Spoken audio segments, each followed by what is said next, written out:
श्रोता प्रेमियों, मैं राम सागर शास्त्री आप लोगों के समक्ष रखने जा रहा हूं राजा सुबाहु और शत्रुघ्न का युद्ध।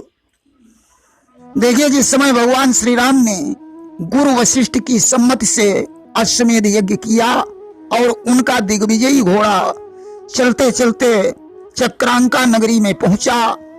चक्रांका नगरी का राजा सुबाहु था, उसके पुत्र का नाम दमन था। दमन उस समय शिकार खेल रहा था। उसकी दृष्टि उस घोड़े पर पड़ी जिसके मस्तक पर सुंदर अक्षरों में लिखा हुआ एक पत्र टंगा था।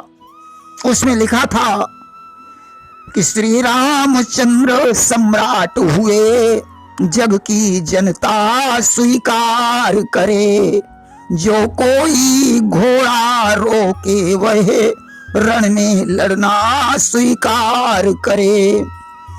श्री रामचंद्र अब सम्राट हो चुके हैं, यह जग की जनता को स्वीकार करना पड़ेगा। जो कोई इस घोड़े को पकड़ेगा उसके साथ युद्ध होगा।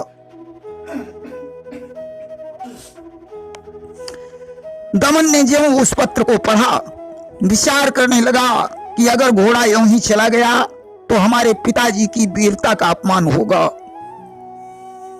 कि इस घोड़े का यूं ही जाना वीरत्व ल जाने वाला है, अपना एवं मेरे पितु का अपमान कराने वाला है। आज उसने वीरत्व दिखाने के लिए उस घोड़े को पकड़वा लिया। यद्यपि शत्रुघ्न के साथ पुष्कल और कई करोड़ वीर सैनिक थे, फिर भी दमन भयभीत नहीं हुआ। उसने घोड़े को पकड़वा कर नगर में भिजवा दिया और सेनापति को सेना तैयार करने का आदेश दे दिया। अब तो सेना भी उपस्थित हो गई। राजा प्रतापाग्र ने दमन से प्रश्न किया, क्या आपने दिग्विजयी घोड़े को देखा है? उसने कहा, उस घोड़े को मैंने पकड़ा है। अब आपकी सेना में जो वीर हो वह मुझे जीत कर घोड़े को ले जाए।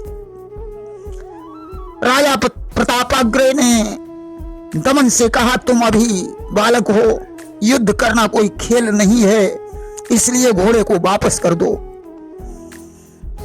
कि छुप जाओ मां के अंचल में, रण में क्या काम तुम्हारा है, संग्राम चीर की धार नहीं, तीखे तीरों की धारा है।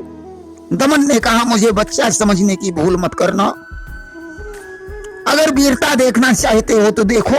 इतना कहकर दमन ने एक साथ 100 बाणों का संधान कर दिया।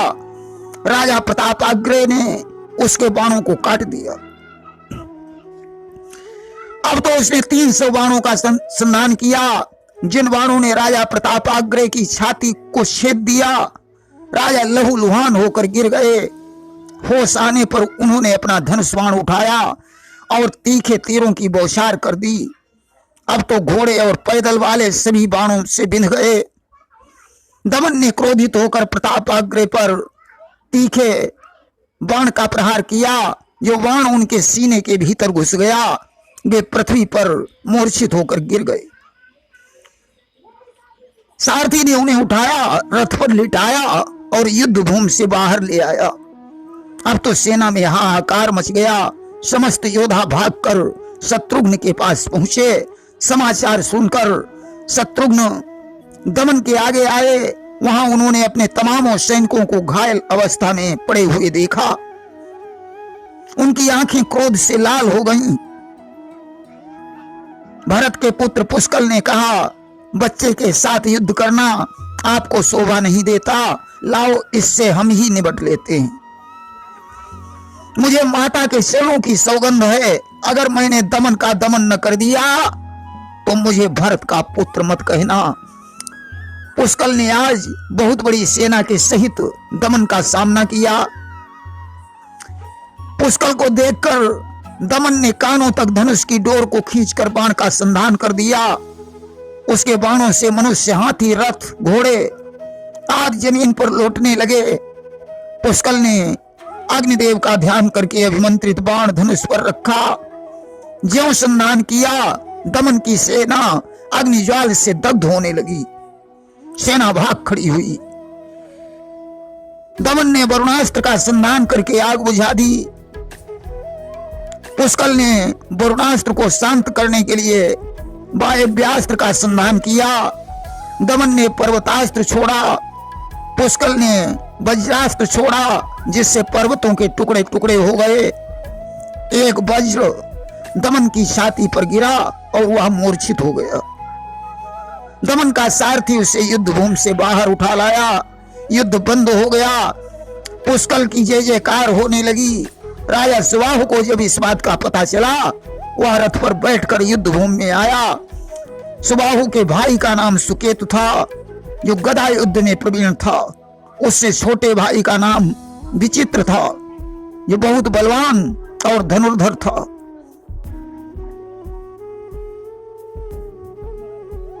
आज सज्जनों, तीनों रथ पर सवार होकर दमन के पास पहुंचे। जल के छींटे मारकर उसे होश में लाए। जागते ही दमन ने अपना धनुष बाण मांगा कि बोला, लाओ तो अभी मेरा तीर कमान, करना है निज शत्रु का चूर मुझे अभिमान। सुबाहु ने आज अपने पुत्र को हृदय से लगा लिया और उसे युद्ध के लिए प्रेरित किया। सुबाहु ने सेनापति से क्रमुच व्यूह का निर्माण करवाया।